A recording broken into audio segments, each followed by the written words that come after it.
Bagong patakaran pinapatupad ngayon sa NAIA dahil sa bagong virus na mula sa Japan. Pinapayuhan ang lahat ng pasahero na pupunta sa Pilipinas o uuwi sa Pilipinas, lalo na sa mga manggagaling sa Japan, na dapat magsuot ng face mask. Hindi ko sigurado kung sa lahat na international airport sa Pilipinas ba ito ipinapatupad, ngunit ayon sa balita ay sa NAIA lang. Pinapayuhan ngayon ng airport authorities sa mga babiyahe na magsuot ng face mask bilang pag-iingat sa bagong virus na kumakalat mula sa Japan.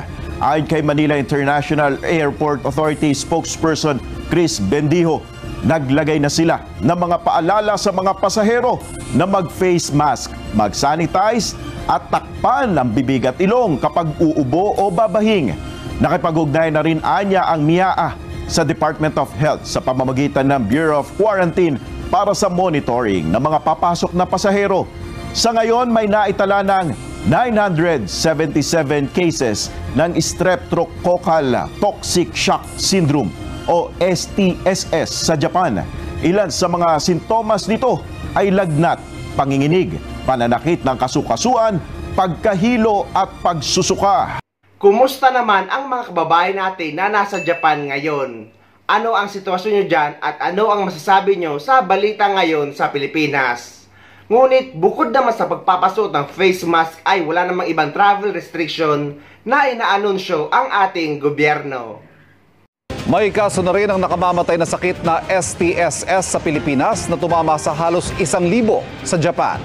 Pero madalang at hindi pa itinuturing na public health concern ng Health Department.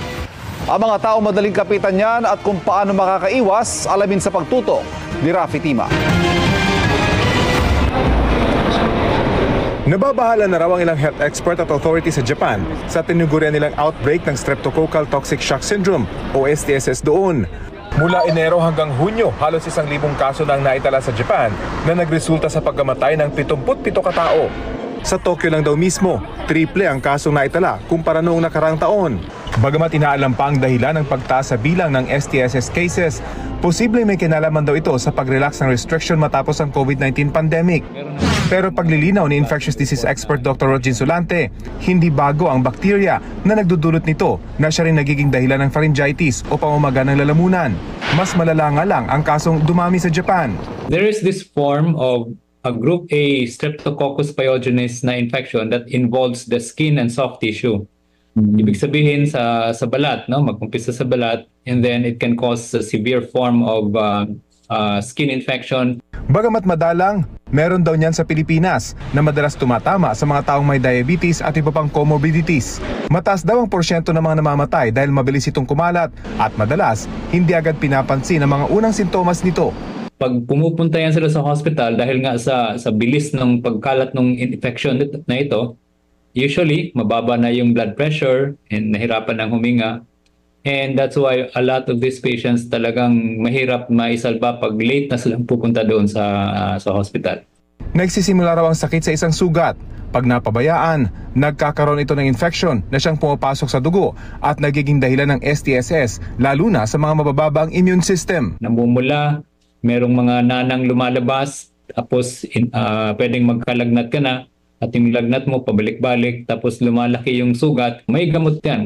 Hindi yan na kagaya ng ibang sakit na walang gamot. Ang importante talaga na makita ng doktor para mabigyan kaagad ng antibiotic.